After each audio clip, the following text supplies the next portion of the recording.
So yes, it's a brand new day, which means more Diablo 4 updates. We've got official responses from the dev team about what's happening with masterworking. And someone discovered an item that is not supposed to be in the game. Could we look forward to this in a brand new season? It sounds very interesting, a little bit like Borderlands, so we'll dive into that. Also, we're going to talk about a new class because we got a question from the community about that one and a response from Rod Ferguson. We're also going to be talking about some amazing Ubers, which have been discovered recently, some feedback about legions.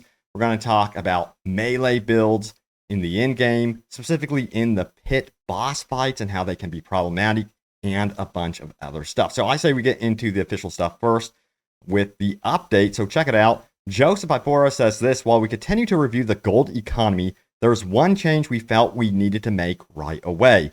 Masterworking material conversion costs have now been dramatically reduced. This patch will require a short download, and the patch is now live. As you can see, yes, the update includes gold. Cost to transmute masterworking material cache has been significantly reduced, and there are some bug fixes for performance issues and that sort of thing as well. So yeah, some people are also noting that he did mention that they are looking into the gold economy, and we do have a response here about that. It says, please don't change the gold economy. Gold is the only currency we have that is supporting the little trade economy we have. We need it to remain a highly sought after and retain a high value to be a vital currency until other forms of economic value are developed in the future. We have some responses here. It says, as long as masterworking has the price it has, not talking conversion, which just got lowered, then I can't see gold being any less of a struggle to get for that. And by that, still hold whatever value is needed. It's still very high demand because of masterworking. Yeah.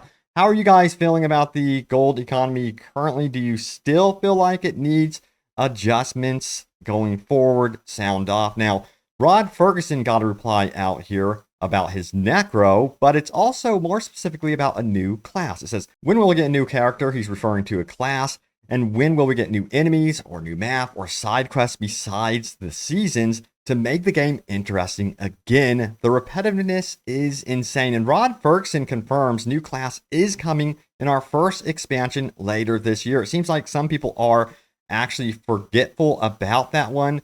So yeah, he has no mention though of a map expansion or anything like that. And honestly, I wouldn't be surprised if they did add a map expansion to this game, or at the very least, change the map, the current map, in an extreme way. We'll have to see if they actually like Fortnite this or something, but we'll have to wait and see. But also, we have this right here. Victor says this: do minions have 100% inherent of my thorns? Rod Ferguson does confirm yes. Yeah, the thorn build is especially powerful in Season 4 for the Necromancer. If you haven't tried it already, give it a go. Also, yeah, someone found something that was unfinished, and it was previously data mined, so it has been discovered in the world. Check it out right here. Is this an unfinished item that is made to go live, perhaps later down the road? It says, work in progress, Eye of the Depths. Now, someone noted the TBD right here is actually apparently going to be part of the game. We have throw it back into the sea, catch a sea hag wife. Now, it says that's interesting. All right, here it goes. It says, I saw this data mine on launch day. Funny that it dropped, though. I'd assume work in progress for work in progress, of course. So certainly wasn't supposed to drop. Definitely keep it, and maybe it will be retroactively updated once the item properly go lives. Will likely depend if the final item retains the same item ID as the one you have now. I think this has happened previously, and I believe that they don't retroactively update those items. They like create a whole new item ID as just a precaution. They want you to find it again. They want it to be rare. Now, someone did note something interesting about that TBD. Check it out right here. Says this: the TBD does not mean that it is still to be determined by the dev team. TBD is the unique aspect of the Eye of the Depths. Everyone that drops has a different power, and the player needs to try and figure out what it is by observing what happens during combat. It is to be determined by the player. So far, it is theorized that there are 3 different aspects that it can drop with, one for each eye on the average Diablo 4 player. Interesting. So yeah, it could be very, someone did mention Borderlands-y in a way. Sounds like something that would appear in Borderlands. So yeah, it could be a fun mechanic to mess around with for sure. Now, also, we have some feedback from the community here. Check it out. Legions should drop more prisms.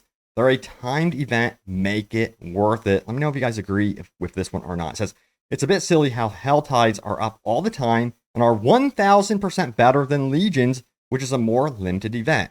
I did it once this season and it was really a waste of time comparatively.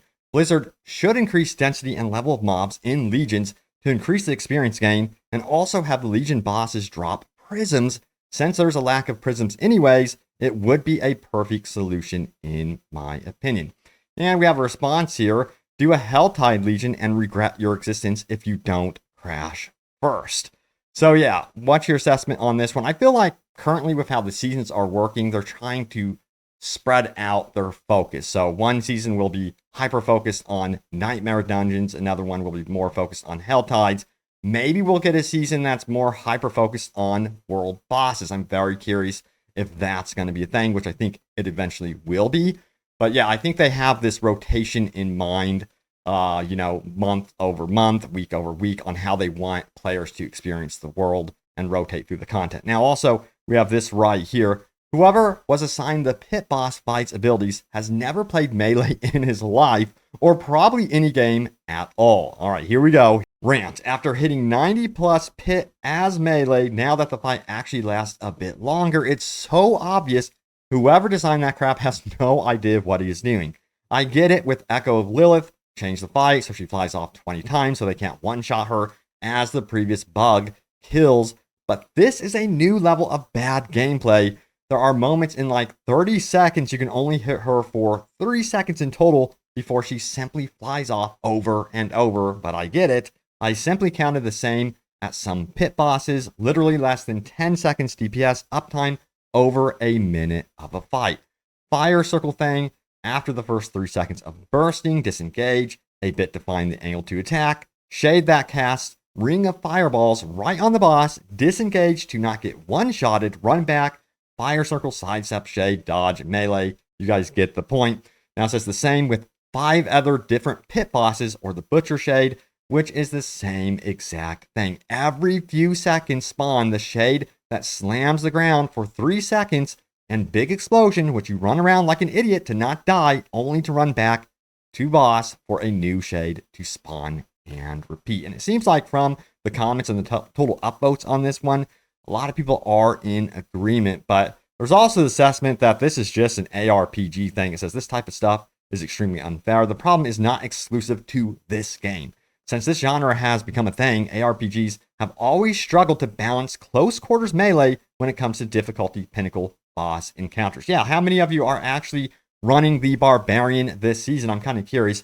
Seems like Necromancer, for me currently, is definitely my go-to. I get a lot of range with him, and he just has, I'm just going to say, the Corpse Explosion is just still one of my absolute favorite abilities in this game. It's just crazy looking on screen in Season 4. Now, all right, we also have this right here. Some wild finds so far in Season 4. It says, I just got a quad Greater Effects Soul Brand. Whoa. And yeah, this is pretty wild. 4 Greater Effects, as you can see, plus 27 to all stats, plus 7.5% maximum resistance to all elements, plus 16% resistance to all elements, and then 15% damage reduction. But also, while at full life, your skills unleash a divine barrage, dealing 2,868 damage. That is a really good one. But wait, there's more. It says, okay, so I didn't think these perfect god rolls existed on Ubers, but I guess I might have one of those few perfect god rolls primals. And we have, yes, the Doombringer. And we've got, look at that, a quad Greater Fixes once again, but lucky hit up to a 25% chance to deal 11,529 shadow damage to surrounding enemies and reduce their damage done by 20% for 5 seconds. Some wild finds here. 613 upvotes. You can tell a lot of people are quite jealous with that find. All right, so yes, now it's time to get into your top comments. Remember, leave a comment down below. It can end up right here in a future video. So let's do this. So what did you guys say on my most recent Diablo 4 video? We have this one right here from Johnny. It says, if an item has one useless stat on it, but is still an upgrade compared to the item it's replacing, then the item is not a bricked item. A lot of agreement on that one. Now, Kyle also pitches in and says a useless stat does not brick an item, it sandbags it. Terminology is important. The more you know. Also, we have right here K McGuire, who says the thing I hate most about the shop is not the cost, though the prices are obnoxiously high.